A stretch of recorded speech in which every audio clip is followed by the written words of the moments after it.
Hi, in this video we're going to begin animating our camera for our final render, and I wanted to review some of those techniques and also show you what I'm looking for in the render settings for your final project.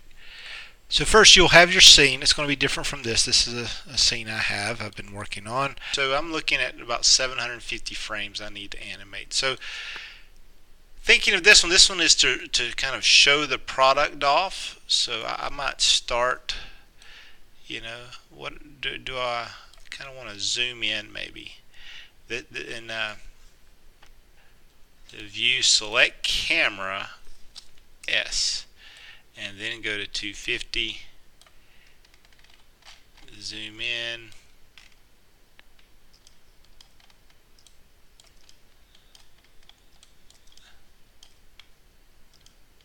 and I really want them to see kind of the shot here. Yes, let's take a look at that, and I completely lost it, and that has to do with my focal point. So I need to go somewhere in between and kind of reset my focal point and hit an S. So sometimes animating the camera can be a bit of a pain, and I do have auto keyframe turned on.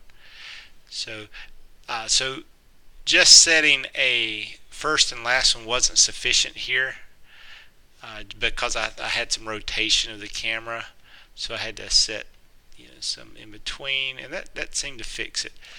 So I'm going to go to my last keyframe, and then I'm going to go to the very next frame, which is this button in the controls. And now, so that's a shot, and now I'm going to go to a completely different shot, and maybe I'm going to do a pan of these controls here. And I clicked off my camera. So suppose I just want to do a left to right pan of all these. There's some instruments we have here, and I just want them to do a slow pan from left to right. So I'm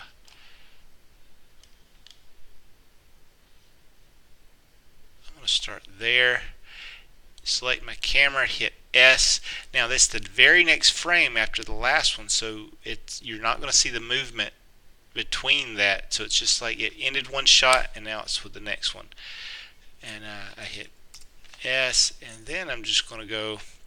This is going to take about 10 seconds. 10 times 25 is another 250. So I'm just going to go to about 600 here. And I must have animated that somehow. Not sure what's going on with my handle there, but I'm going to pull this over. So I want this to go left to right, and we're just going to, maybe even diagonally, so we get just kind of a left to right pan. So it's kind of, and I need to somehow this has gotten some keyframes on it, which is causing it to do some crazy things. I'm going to delete by type channels. Alright, so that should have fixed that. So we're coming in, and we stop there, and then it jumps to my next shot. And then I might say, hey, what would be a great shot next? Maybe this counter here has some select camera. So I want to go to the last frame, and I hit this bar, and then I go to the very next frame, and then I can position my camera again. And suppose we want to see what's down here. There's some instruments or whatnot down here. And this one, let's just hit that view, select camera, and also I have the film gate on. You notice here this is a resolution gate, or gate mask, and film gate. That's what's actually going to be rendered. You can see a lot more of your scene than actually is going to render, so that helps me to turn on the resolution gate to be able to see what's going to render. So I don't know if I mentioned that before. Alright, so I'm going to go in, say by frame 800. I'm just going to pull out and kind of reveal the whole thing again. And I want it big in the shot, but I want to see everything. And alright, so we have it coming in. We have it sweeping across. And then my last one is where it's kind of, so on this one I want to pull. So the camera can be tricky, and that could be smoother, and I could always go into my curve editor here and help smooth out any really craziness. Now I wouldn't want to smooth out where I start new shots. That is going to be abrupt. You can tell where those happen. But anything else that looks kind of less smooth, like I could probably take that keyframe out and might smooth it out. This one looks different.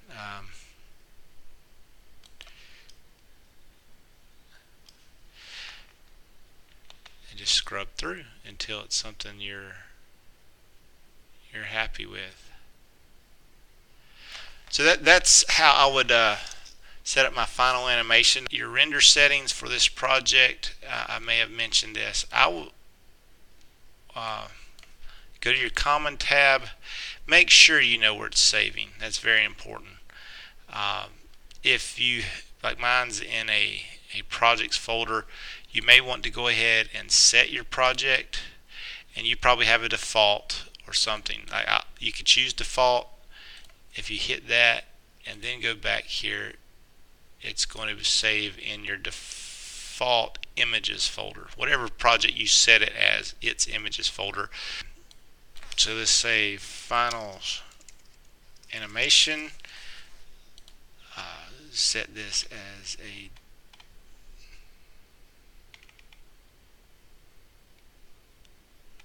I don't see, oh there we go, PNG. You want name dot number dot extension. We're not creating a complete movie file, we're creating frames. Frame paddings is the number of zeros you'll have before. Like it'll start at 0001 and go to, I guess I'm going to 800. So start frame is 1, and this would be 800. Alright, so that's what your frame padding is, and you'll see the frame. The first frame would be 0001. Last would be 800. I'm not going to renumber. Renderable cameras, this is important. I need to, whatever camera I animated, right now I animated the default render, the default perspective. I could have gone in here and created a new perspective camera, called it my render cam, but I'm going to go here and say perspective camera. On your size, if you want a widescreen, I would go 720 by 405. If not, just go with the 640 by 480. You know how to do the rendering, but I'll review that in just a second. You go to your rendering tab, render and batch render, and that's going to start your render off. I hope this helps, and we'll see you in the next video.